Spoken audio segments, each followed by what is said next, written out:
We've always thought that Huggy Wuggy, Moomy Long Legs, or Boxy Boo have bad intentions, but maybe the bad guys aren't so evil, and the good guys aren't so kind as we believed. There's actually a theory that could change the way we think about Huggy Wuggy and the rest of the Poppy Playtime monsters. Get back to the Playtime Company factory by liking this video, subscribing to the channel, and turning on notifications. This is the Poppy Playtime's Good Toys Theory.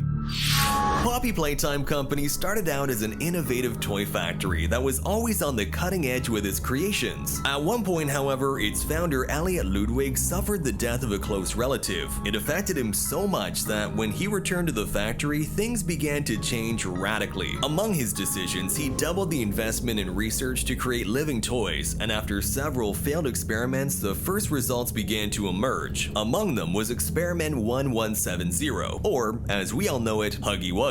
According to one of the tapes in Chapter 2, Experiment 1170 had the perfect balance of obedience and intelligence to be tested in the factory. Experiment 1170, Huggy Wuggy, remains the optimal outcome due to his sufficient intelligence paired with maximum obedience. At the same time, it was mentioned that the famous Experiment 1006 had managed to disable the cameras in its room in an attempt to escape, but luckily he was caught just in time. The prototype seems to possess an unprecedented level of intelligence, beyond that of all other test subjects. And at this point, you may be wondering why we're telling you this, because what happened next could explain everything.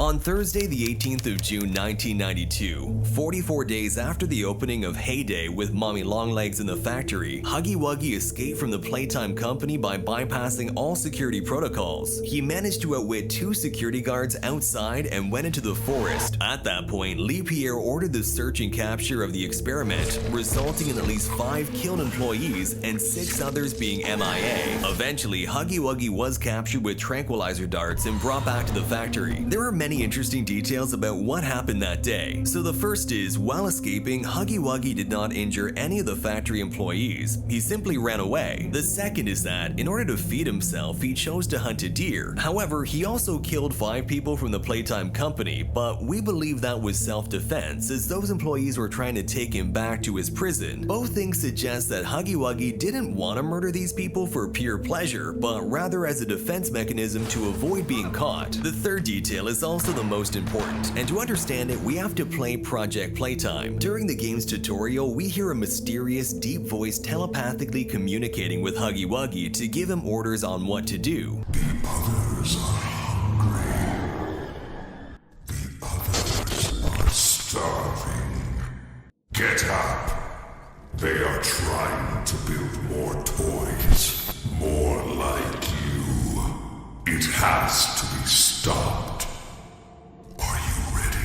His mission is to prevent more toys from being made in the factory, and to do that, well, drastic measures have to be taken. Going back to the tape we mentioned earlier, where 1006 was said to possess the intelligence to escape and Huggy Wuggy the ability to obey, so we would be left with a perfect couple for the June 1992 incident to happen. Experiment 1006 would have telepathically explained to Huggy Wuggy how to escape from the factory. 1006 had already been trapped once before, and Playtime Company would have reinforced the security system so that it would not happen again. The other monsters were not considered as intelligent as him, so there was no need to strengthen their security systems. Although we don't know their true intentions, 1006 could have taken advantage of this for 2 things. The first would of course be trying to escape again. He would take advantage of the fact that the whole factory was waiting to capture Huggy Wuggy to get out too. A very effective distraction maneuver because, according to the video, it took them approximately 4 hours to find Huggy Wuggy, 4 hours in which the factory was unattended. The second thing would be simply to free Huggy Wuggy. Experiments with toys and orphan children could be going wrong, and Experiment 1006 could feel guilty about the confinement of Huggy Wuggy and would want to release him so that he would no longer suffer. In any case, both intentions are actually compatible, and the prototype could have freed Huggy Wuggy so that both could be free. But hold on, why would Experiment 1006 want to do this anyway? There are many theories about the true identity of Experiment 1006, but thanks to Huggy Wuggy's escape, we can now rule one of them out. Lee Pierre, head of innovation at Playtime Co., was one of the main options as Experiment 1006, but during the video where Huggy escapes, we can hear him giving orders to the employees Okay, give us a second.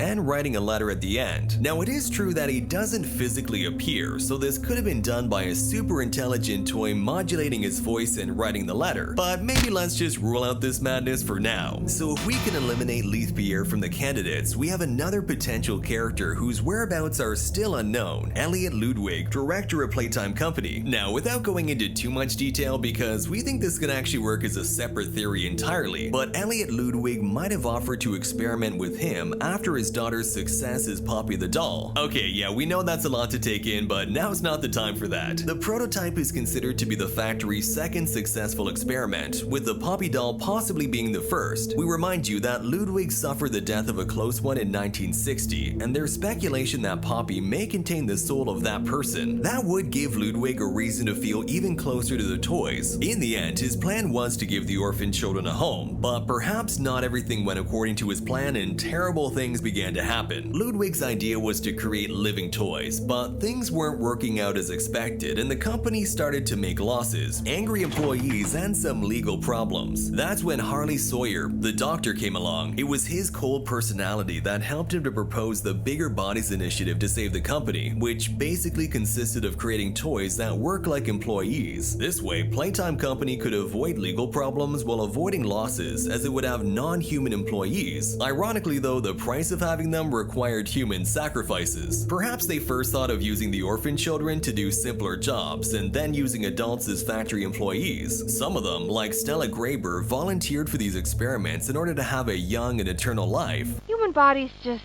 can't stay young forever. Even Ludwig himself wanted to preserve the intelligence and entrepreneurial spirit that he had made the company so successful. The Big Bodies initiative was launched, with Ludwig being the first of them to gain immortality. After him, several employees did the same, justifying years later the disappearance of the entire workforce without any trace. But this wasn't Elliot Ludwig's vision of Playtime Company. Instead of designing revolutionary toys, they ended up creating slaves without human rights. It is believed that Elliot was locked up under observation as Experiment 1006, leaving Leith Pierre and Dr. Harvey in charge of the company. For Ludwig, this decision felt like a betrayal, and in order to take revenge and stop the production of slave toys, he would telepathically control the toys so they could escape. This plan explains why, in Project Playtime, Huggy Wuggy hears that voice. The biggest disaster in Playtime Company happened after that, with toys trying to free themselves from their chains and killing the rest of the employees. Now, this completely changes